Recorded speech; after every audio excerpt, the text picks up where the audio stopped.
Bem, galera, hoje é a nossa aula de revisão da primeira unidade, onde a gente vai falar sobre os assuntos que vão cair na prova para que vocês possam estar estudando e revisando para fazerem uma boa prova, certo? Bem, para o primeiro ano e o terceiro ano, os assuntos, gente, são os mesmos. Claro que com grau de dificuldade diferenciado e unidades no módulos diferentes também. Para o primeiro ano, nós vamos ver na prova os conceitos básicos de física e cinemática, que estão na unidade 1 e 2 no módulo, certo? Para estudar melhor esse assunto aqui, gente, refaçam a atividade que eu passei no dia 3 de abril, que foi aquela atividade só com questões teóricas. É muito bom vocês estarem revisando pelaquela atividade para a prova.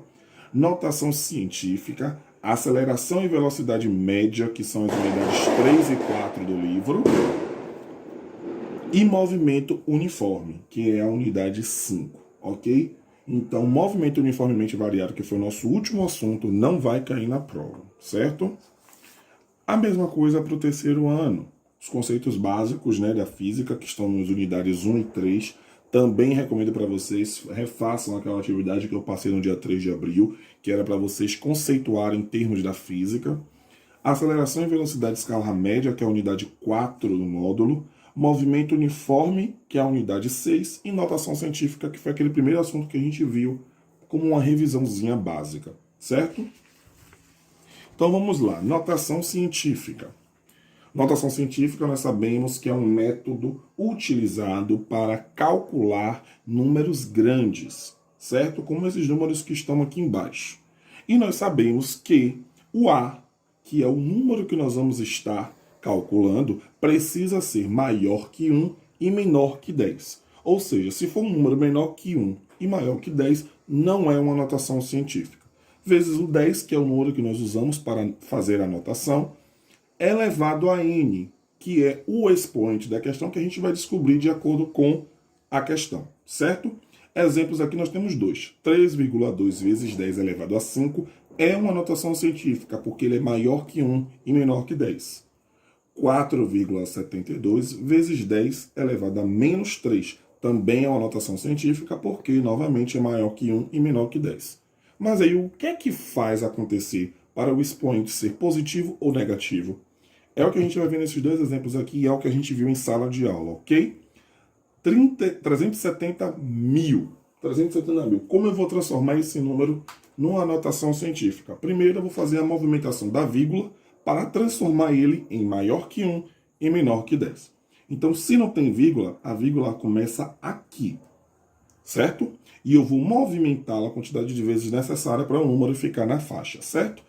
1, 2, 3, 4. 37 é maior que 1 e menor que 10? Não, então eu continuo movimentando. 3 é maior que 1 e menor que 7. Então a vírgula vem para aqui. Esse número aqui então fica 3,7 vezes 10. E vamos ver quantas vezes a gente movimentou a vírgula, né? 1, 2, 3, 4, 5. Então fica 10 elevado a 5. Positivo, ok? E aí nós temos aqui outro caso, que nesse caso aqui já tem uma vírgula. A gente vai movimentar essa vírgula para trás, ou seja, para a esquerda, e vamos ver, à direita, e vamos ver que número fica, certo? Então vamos lá, já está aqui, 1, 2, 3, 4, 5. 983 é maior que 1 e menor que 10? Não. Então eu movimento mais uma vez. Porque 9,83 está dentro da faixa. Então aqui fica 9,83. Lembrando que é obrigatório colocar os números que vêm depois da vírgula, certo? Vezes 10 elevado a 1, 2, 3, 4, 5, 6. Matei a questão? Não. Porque quando o número já vem com vírgula e a gente movimenta a vírgula, isso aqui se torna negativo. Ou seja, é 9,83 vezes 10 elevado a menos 6.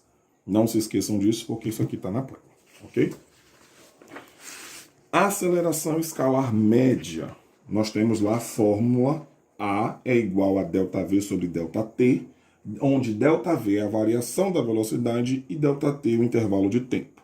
Para fazer esse cálculo, nós precisamos de alguns dados, que é V menos V0 e T menos T0, que nada mais são do que velocidade final e menos velocidade inicial e tempo final menos o tempo inicial. Lembrando que as respostas em aceleração escalar média são em metros por segundo. Não vamos esquecer disso aqui, ó, que vocês sempre se esqueceram nos exercícios. Não esqueçam do elevado a 2. Metros por segundo não é resposta, é metros por segundo ao quadrado. A mesma coisa também não esqueçam de colocar o metros por segundo, né? Não coloquem só o numeral, sempre lembrando disso, ok? Nos exercícios a gente vai ver mais sobre isso aqui. Velocidade média. Vm é igual a ΔS sobre ΔT. ΔS o deslocamento, que é deslocamento final menos o inicial, e ΔT, que é o intervalo de tempo. Lembrando, gente, dessa conversão aqui que a gente falou muito em sala de aula. As respostas em velocidade média e aceleração são em metros por segundo. Então vocês podem estar numa questão onde vai te informar quilômetros por hora. E aí vocês vão fazer a conversão. Para converter de quilômetros por hora para metros por segundo, basta dividir a quantidade que for dada para você de quilômetros por hora, dividido por 3,6, e o resultado vai ser metros por segundo.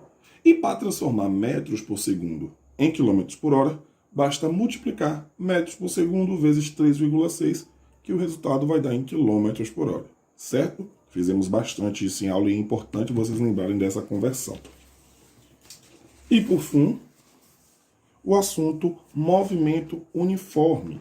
É aquele que possui velocidade escalar instantânea, não nula e constante, onde nós temos a função horária S, que é espaço final, igual a SO, espaço inicial, mais ou menos velocidade vezes tempo.